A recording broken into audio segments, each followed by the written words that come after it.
হ্যাঁ ফাটা, 25 তারিখে দোল আছে, এবার দোল খেলবি না? আমার নাম হলো ফাটা, 25 তারিখে দোল না, এবার ফাটিয়ে দেবো, বুঝতে পারলি? এই পাটলা, তুই দোল খেলবি না? আমি আবার দোল খেলবো না? আগে থেকে বাবাকে বলে দিয়েছি রং, পিচকারি এগুলো সব এনে রাখতে, বুঝতে পারলি? অনেকগুলো বেলুন কিনেছি, বুঝতে পারলি? ওর মধ্যে জল আর রং ভরে ছাদ থেকে ছুড়ে ছুড়ে মারবো। আমি তো নিচে নামবো না, আমার খুব ভয় লাগে। যে নিচ দিয়ে যাবে তাকেই ছুড়ে ছুড়ে মারবো। হেবি মজা হবে, বুঝলি? এই তোরা সব চুপ কর, ওই দেখ স্যার আসছে। Good morning sir. Good morning sir. মর্নিংটা তোদের গুড হবে কি ব্যাড হবে সেটা পরে বুঝতে পারবি। যে কথাগুলো বলছি একটু মন দিয়ে শুনবি। 25 তারিখে দোল শেষ হলেই কিন্তু তারপরেই পরীক্ষা শুরু হবে, সেই হিসাবে মন দিয়ে পড়ছিস তো? আর আজকে তোদের আমি কিছু কোশ্চেন জিজ্ঞাসা করব, একটু ঝালিয়ে নেবো তোদেরকে, সঠিক উত্তর দিবি কিন্তু, বলে দিলাম, না হলে পেরিয়ে লাল করে দেবো এক একজনকে। এই পটলা, তোকে দিয়েই শুরু করছি। তুই বল 5টি এমন পশুর নাম বল যাদের মাথায় শিং আছে। এটা তো অনেক সোজা স্যার। যেমন গরুর মাথায় শিং আছে, গরুর বউয়ের মাথায় শিং আছে, গরুর ছেলে, গরুর মেয়ে আর গরুর শালা। তুই প্রথমেই আমার মাথাটা দিলি গরম করে, তুই বেঞ্চির ওপর দাঁড়িয়ে থাক। এই পেচি, তুই বলতো মাছ কথা বলতে পারে না কেন? স্যার, আমি যদি আপনার মাথাটা জলের মধ্যে চুবিয়ে রাখি তাহলে কি আপনি কথা বলতে পারবেন? আরে সর্বনাশ করেছি, কি উত্তর দিলি তুই? তুই বেঞ্চের ওপরেই দাঁড়িয়ে থাক। এই গেচু, এবার তুই দাঁড়া, তুই বল কোন পশুর গায়ের চামড়া মোটা হয়? এটা তো খুবই সহজ স্যার, গন্ডারের। আর আমাদের পাড়ার পেলাদার। গন্ডার তো না বুঝলাম আমি, ঠিক বলেছিস, কিন্তু পেলাদার আবার গায়ের চামড়া মোটা হলো কি করে? স্যার, আমাদের পাড়ার ওই পেলাদা সবার কাছ থেকে আজ ধার করে বেড়ায়, আর পয়সাও ফেরত দেয় না। যে যাই বলুক, গালাগালি দিক, মারুক আর যাই করুক, ও চুপচাপ থাকে, নিজের মতো কাজ করে চলে যায়, পয়সা আর ফেরত দেয় না। এই জন্য সবাই বলে ও হচ্ছে গন্ডারের চামড়া। তুলনাটা তুই ভালোই দিয়েছিস, ঠিক আছে তুই বস। এই ফাটা, এবার তুই বলতো গাছ থেকে ফল সরাসরি মাটিতে কেন পড়ে, ওপরে কেন উঠে যায় না?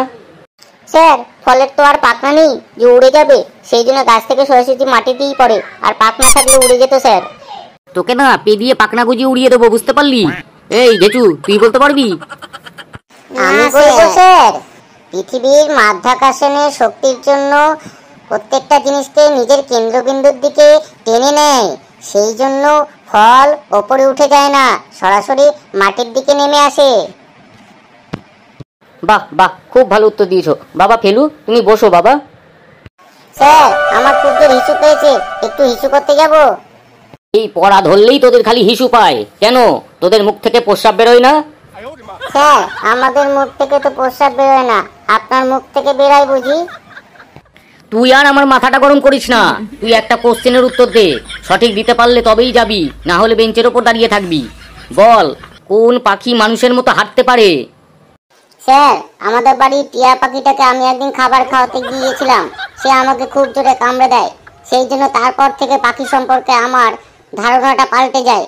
ওই জন্য পাখি নিয়ে আমি কোনো চিন্তা ভাবনাই করি না। সুতরাং এই কথাটার উত্তর আমি দিতে পারবো না। অন্য কোনো কোশ্চেন থাকলে আমাকে জিজ্ঞাসা করতে পারেন স্যার। তোকে আর আমি কোনো কোশ্চেন জিজ্ঞাসা করবো না, তুই দাঁড়িয়ে আছিস, তুই দাঁড়িয়েই থাকবি। এই তোদের মধ্যে কেউ বলতে পারবি কোন পাখি মানুষের মতো হাঁটতে পারে?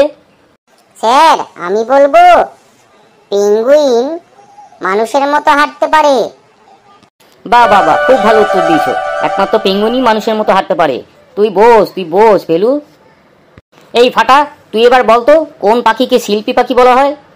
স্যার, আমার পিসির বাড়িতে একটা ময়না পাখি আছে, ওর নাম শিল্পী, ওকে শিল্পী পাখি বলে। তোদেরকে আর এই বছর পাস করতে হবে না, তোরা যা উত্তর সব দিচ্ছিস না, আমি সব মনে হয় পড়াশোনা ভুলে যাব। স্যার, আমি একটু বসবো, আমার পাটা টনটন করছে আর মাথাটা ঝিমঝিম করছে। তোকে আমি একটা কোশ্চেন জিজ্ঞাসা করবো, তার উত্তর দিতে পারলে তুই বসতে পারবি। বলতো পলাশী যুদ্ধে নবাবের পরাজয়ের কারণটা কি, বলতে পারবি? স্যার, পৃথিবীর সব রাষ্ট্র যখন বলছে যুদ্ধ নয় শান্তি চাই, সেখানে আপনি যুদ্ধ নিয়ে কোশ্চেন করছেন, আর আমি শান্তি চাই স্যার। এই যুদ্ধ ব্যতীত যদি কোনো কোশ্চেন থাকে স্যার আমাকে বলতে পারেন, এই উত্তর আমি স্যার দিতে পারবো না। গেচু, তোর পা টনটন করুক আর মাথা ঝিনঝিন করুক, যাই করুক, তুই দাঁড়িয়েই থাক। এই ফাটা, তুই বলতে পারবি পলাশীর যুদ্ধে নবাব সিরাজদৌল্লার পরাজয়ের কারণটা কি?